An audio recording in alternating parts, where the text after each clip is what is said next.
কীভাবে নতুন প্রজাতির কম্বাইন হারভেস্টারের মাধ্যমে হাওরের ধান কাটা যায়। যদিও এই মেশিন হাওরের নির্মাণ করে নেওয়া যায়, কিন্তু কোথাও 2 দশকের আর্থিক সামাজিক উন্নতির ফলে হাওর অঞ্চলের অনেক রাস্তাঘাট হয়েছে, যানবাহনে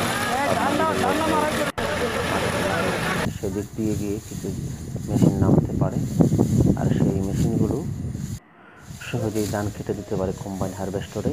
এই মেশিন দিয়ে আমরা দেখি ধান কাটার পাশাপাশি ধান একেবারে বস্তা ভরে কৃষকরা নিয়ে যান, কষ্ট কিছুটা কম হয়। ঘন্টায় প্রায় 1 একর জমির ধান কাটতে পারে একটি কম্বাইন হারভেস্টার মেশিন। আমরা পাশাপাশি দেখছি সনাতন পদ্ধতিতে লোকজন যেভাবে ধান কাটেন সেই প্রক্রিয়াটা চলছে, এবং সেটাই এখনও প্রায় 90 ভাগ জমি এই সনাতন প্রক্রিয়ায় ধান কাটা হয়। এই ভিডিওর মাধ্যমে আমরা আসলে দেখাতে চাইছি যে প্রযুক্তি কিছুটা ছোঁয়া লেগেছে হাওরে, সহজে ধান কাটা যাচ্ছে, আবার সনাতন পদ্ধতিকেও আঁকড়ে ধরা রাখা হয়েছে।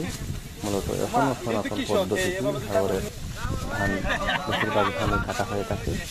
এবার 2020 বুড়ো মৌসুমে আমরা বিভিন্ন হাওর অঞ্চল ঘুরে এই তথ্য